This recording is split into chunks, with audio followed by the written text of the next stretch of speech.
Bonjour à tous, nouvelle petite vidéo pour reprendre un petit peu des explications sur les fonctions de transfert, parce que la dernière fois, je ne sais pas si vous vous rappelez, on est tombé sur un petit problème. Les fonctions de transfert ne correspondaient pas entre V2Xcad et mon filtre que j'utilise, mon filtre Tirac Mini DSP 4x4.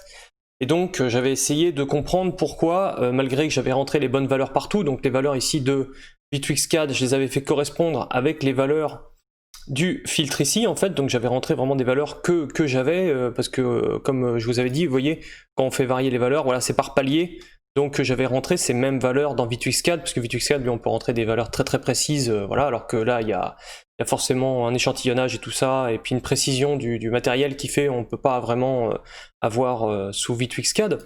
Donc je suis rentré un peu dans le délire de me dire, bon bah je vais essayer de trouver quand même qu'est-ce qui fait que mes fonctions ne correspondaient pas, parce que comme je vous l'avais montré aussi, suivant ce qu'on sélectionne ici comme matériel de DSP, le DSP System, suivant ce qu'on sélectionne, les résultats changeaient, d'accord? Donc pour ça, bah, je me suis fait quelques petites mesures et quelques petites extractions aussi des fonctions de transfert. Donc là, j'avais les fonctions que je voulais, d'accord? J'avais les fonctions de transfert que je voulais avec filtrage et mes équas et tout ça, tout était nickel, je voulais ça, et ça je voulais l'avoir dans mon DSP pour avoir exactement le résultat de ma simulation. Donc j'ai été dans Roux, j'ai donc mesuré ce que j'avais en sortie de mon filtre, et j'ai obtenu cette fonction-là, d'accord? Donc après, je me suis dit, ben, je vais comparer avec les fonctions de transfert que j'importe de V2X. Donc voici la fonction de transfert quand je prends un filtre générique. Donc là, je me suis dit, il y a des nuances, c'est-à-dire que les filtrages que j'ai rentrés, le Butterworth plus les équales, les mêmes gains, voilà, les mêmes coef, et ben j'ai des différences, comme on l'avait vu la dernière fois. Je me suis dit, bon, bah là, le filtre générique, c'est peut-être pas celui que je dois prendre non plus. Parce que le dernier que j'avais pris, c'était je sais pas si vous vous rappelez, c'était le Mini DSP 96K. Et pareil, j'avais des nuances. Là, le générique, apparemment, ne colle pas trop à mes attentes. Donc j'ai essayé plusieurs, dont notamment le Fort Audio, le PPA 48K. Et lui, regardez, ça colle parfaitement, à part dans les très basses fréquences, parce que le filtre, le DSP, a une bande passante qui finit par tronquer le bas de la bande passante, mais peu importe. Mais tout le reste correspond exactement à ce que je voulais. Et donc, si on fait grosso modo la différence entre avec les fonctions, vous savez, les fonctions sous roue, quand vous faites la fonction arithmétique, que vous faites la différence par division entre la fonction issue de transfert issue du filtre et la fonction de transfert issue de la simulation, et bien là, j'obtenais, regardez, un magnifique résultat. Là, voilà, la différence, vous voyez, dans les basses fréquences qui est due justement à la bande passante, et après la mesure à 20 Hz. Et dans le haut, bah, c'est tronqué par la précision de la mesure et tout ça. Enfin, ici, il ne faut pas trop en tenir compte, mais regardez, grosso modo, on reste à 0 dB, ce qui fait qu'on a des fonctions de transfert qui sont équivalentes, qui sont identiques. Donc là, je me disais, d'accord, le filtre en fait qui correspond le mieux pour moi, pour correspondre au Tirac, j'ai pas de mini DSP, je suis pas sur le DSP-IY, voilà, donc c'était le Fort Audio apparemment. Donc je me suis dit, bah, je vais vérifier maintenant ma fonction de transfert sur ma compression. Donc on va voir, hop, ici ce que j'ai en sortie. Sur ma fonction de transfert de ma compression, j'avais ça. Voilà, donc j'avais cette mesure-là. Et je me suis dit, bon, alors si j'applique le filtre générique dans les options de V2Xcad, et que j'applique ça ensuite, que je sors la fonction de transfert, qu'est-ce que j'obtiens? J'obtiens ceci.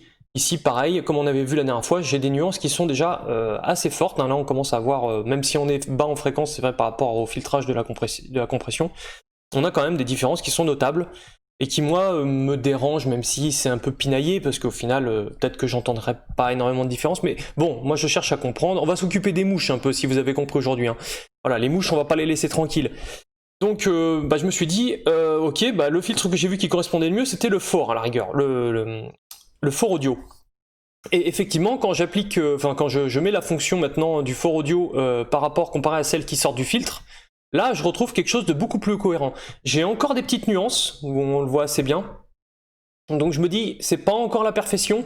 La perfection, donc effectivement, si j'observe la différence en SPL avec justement la fonction encore de diviser, voilà, on voit que je suis pas tout à fait à zéro. Bon, dans les très basses fréquences, on s'en occupe pas trop, mais ici, vous voyez, là, il y a une petite différence. Bon, vous voyez, c'est 0,5 dB, hein, c'est vraiment du chipotage, hein. Je vous ai dit aujourd'hui, on va s'occuper des mouches, hein. Donc c'est du chipotage peut-être, mais bon, moi je voulais aller chercher un peu plus loin à comprendre pourquoi j'avais cette différence. Et donc j'ai été obligé de me dire, j'ai vu que par rapport justement à la fonction de transfert passe-bas, la fonction de transfert pour le woofer, que les équales étaient bonnes et le filtrage en Butterworth était bon. Donc je me suis dit ok. Donc j'ai dit tout simplement sur le filtre Tirac, je vais faire un filtre Bessel d'ordre 12, là comme j'ai, avec une fréquence que j'ai choisie un peu aléatoirement, et j'ai reproduit cette fonction de transfert aussi sur V-Twixcad. Donc en fait, on va retourner ici, voilà. Donc la fonction sortie du filtre en Bessel, voici ce qu'elle donne. Et la fonction de transfert issue de V-Twixcad, pareil en Bessel, c'est celle-ci. Et là pareil, on a une excellente superposition, à part dans les fréquences extrêmes où le filtre, de par sa bande passante, finit par castrer un petit peu le signal dans la fin de bande passante, mais ça on s'en moque un peu. Mais grosso modo, le Bessel, c'est pas ce qui me pose problème. Donc je me suis dit, effectivement, ce qui doit me poser problème, comme je le soupçonnais depuis le début, c'est le high selving. Et effectivement, voici un high selving ici, issu justement du filtre.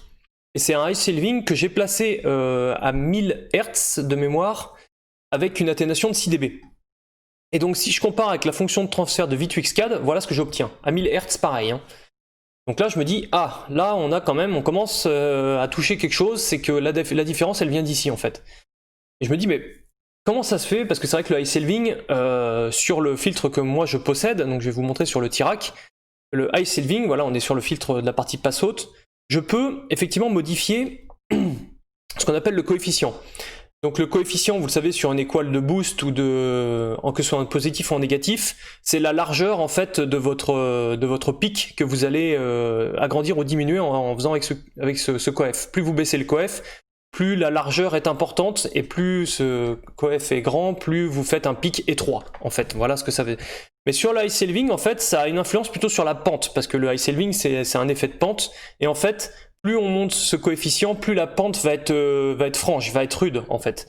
Donc je vais vous le montrer, en fait, je vais bypasser un peu toutes les fonctions, voilà, du filtre, là, je vais bypasser tout ce qui nous intéresse pas, et je vais rester justement concentré justement sur ce fameux high selving qui nous embête. Bon là je vais mettre à 6 dB parce que c'est ce que j'ai fait pour le tutoriel, donc je vais mettre à 6 dB, 4.4 c'est pour le filtre que j'applique après pour ma 2 voix. Et donc ici, comme je vous dis, si on modifie le coef, regardez ce qui se passe, hop, voilà, on augmente la pente en fait. Et en même temps ça crée effectivement une zone de boost de gain ici à l'intermédiaire en fait de la fréquence de transition. Et donc voilà, donc c'est exactement là, je peux monter à 3, vous voyez sous le Tirac on peut monter à 3, ce qui est déjà beaucoup. Donc je vais revenir à 0,5 qui est ma valeur un petit peu par défaut, voilà. Et donc je me suis dit, il faut que je compare un peu ce qui se passe par rapport à mon filtre de simulation. Donc là on va s'occuper que des fonctions de transfert, effectivement. Je vais calmer un peu tout le monde. Voilà, on va faire comme ceci, je vais sélectionner tout ceci, on va les mettre en court-circuit, de manière à ce qu'il ne reste plus que le high selving. Et on s'occupe pas de la courbe rouge, qui est la fonction de transfert pour le woofer, on s'en occupe pas. On sait que les bonnes, on va que s'occuper de la courbe bleue. Et ici, pareil, je vais nous placer sur -6, pas -4.4, comme ça on aura un peu plus de visibilité, et vous allez comprendre pourquoi. Et en fait, il y a un truc tout bête que je me suis dit par rapport aux mesures, donc j'ai extrait ces signaux-là, donc après ça m'a donné ces courbes-là. Et je me suis posé un petit peu la question de me dire, finalement, pourquoi j'ai cet écart entre les deux, alors que j'ai vu que le filtre que j'ai choisi, dans tous les filtres que me proposait V-Twixcad, j'avais choisi vraiment celui qui était le meilleur pour moi. Donc je me dis, est-ce qu'il y a peut-être quelque chose encore à chercher ou pas dans le lot? Je savais pas trop. Et je me suis dit, en fait, je me suis dit, mais bon, attends, j'ai rentré une fréquence à, regardez, 1000 Hz. 1000 Hz, je suis à -6 dB, j'ai effectivement mes -6 dB en fin de bande passante, mais je me dis, ah oui, mais à 1000 Hz, en fait, je regarde, mais je dis, ah oui, c'est pas ma fréquence de transition. C'est pas là je suis à -4 dB, vous voyez, je suis pas à -6, mais je m'attendais à être à -3 en fait. Parce que pour moi, logiquement, la fréquence qu'on indique sur un high selving ou un low selving, c'est la fréquence de transition, là où justement on fait le basculement de la pente, là où on commute en fait. Et pas du tout. Et je me suis dit, c'est peut-être ici qu'il y a un problème. Sachant qu'après, en plus, j'ai découvert, effectivement, qu'il y avait une fonction d'ordre 2 aussi. Alors vous voyez, dès que je le touche, en plus, ça modifie la pente, c'est vachement sympa. Donc j'avais aussi mis en 0,5 parce que là ça fait apparaître le coef. Au début on l'a pas en fait. En ordre 1, j'avais pas jamais fait attention à ça. Effectivement en ordre 1 on n'a pas le coefficient. On l'a qu'en ordre 2, le coefficient apparaît, mais ça modifie un petit peu la courbe. Donc moi j'ai déjà ma fonction de transfert, donc je vais pas m'embêter avec. Mais même en me mettant comme ça, même à 1000 Hz, je suis désolé, je suis pas à moins 3 dB, je suis à moins 3,6, 3,5. Je suis pas à ma fréquence de transition. Donc c'est vraiment très embêtant. V2X-CAD sur cette fonction là, je sais pas pourquoi en fait, applique pas la fréquence de transition à la fréquence qui est indiquée, parce que cette fréquence là finalement elle indique rien du tout, quoi. On sait pas trop ce qu'on fait. Donc bon, je me suis dit il faut que j'aille voir alors dans ce cas là au niveau de mon filtrage de mon Tirac, si lui par contre il fait bien la transition. Et ben pour lui j'ai remarqué, donc regardez là je suis à 850, donc je vais mettre à 1000 Hz. Là je vais rentrer 1000, hop là voilà je suis à 1 kg, je suis à moins 6, tout va bien, ok, je me dis très bien. Et puis là je vais accentuer la pente, et bah oui ma fréquence à moins 3 dB qui est ici, là, qui est censée être ma fréquence de transition, pareil, elle est pas à 1 kg. Elle est quelque part à 800, 820, quelque chose comme ça. Je dis bah ouais d'accord. Effectivement quand j'ai fait les mesures, j'ai constaté effectivement aussi que là, bah, il n'y avait pas... parce que je me dis peut-être que le graphe est faux, et que quand le DSP, quand le filtre, je fais la fonction, il la fait bien à 1 kg. En fait, non, le filtre, le graphique correspond bien à ce que le filtre va faire. Donc, bah, manqué pour moi. Et donc, bah, je me suis dit, bah, en fait, ce qui est un peu bête, c'est qu'il va falloir que je cherche une solution, parce que je vais pas m'amuser à aller à tâtons à chaque fois. Donc, en fait, il faut trouver une petite solution, mais qui est assez facile, en fait. Donc, comme le graphique me permet de voir effectivement ma fréquence de transition, donc quand on a des filtres et des DSP qui n'ont pas d'affichage graphique pour voir ce qu'on fait, effectivement, il va falloir chercher au début. Hein. Je vous promets, c'est un peu fatigant. Alors je me suis dit, bah en fait, mon filtre là, la transition que j'avais appliquée, les 3 dB, les moins 3 dB, je vais rechercher les moins 3 dB, où est la fréquence de transition? Je me rends compte qu'elle est vers 687. Bon, d'accord, 687, très bien. Donc je me dis, bah je vais appliquer ça au niveau de mon filtre. Donc j'ai été sur mon filtre et je me suis dit 687, bah, je vais chercher 687, donc je vais augmenter ça. 687 c'est quelque part par ici.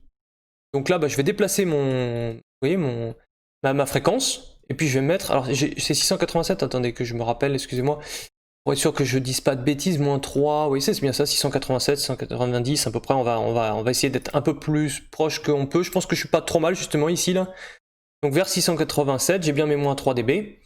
Donc voilà, donc en fait j'ai enregistré ces fonctions-là ensuite. Je me suis remis à 0,5, vous voyez, ça permet juste de bien voir la transition en augmentant le coef, c'est tout. Hein. Donc j'ai refait ces mesures-là. Et là, oh miracle oh miracle, le filtre corrigé, voilà, par rapport à ma fonction de transfert qui sortait de V2X-CAD, qui elle non plus n'est pas précise. Hein. Et ben là par contre, là, je me suis retrouvé enfin superposé.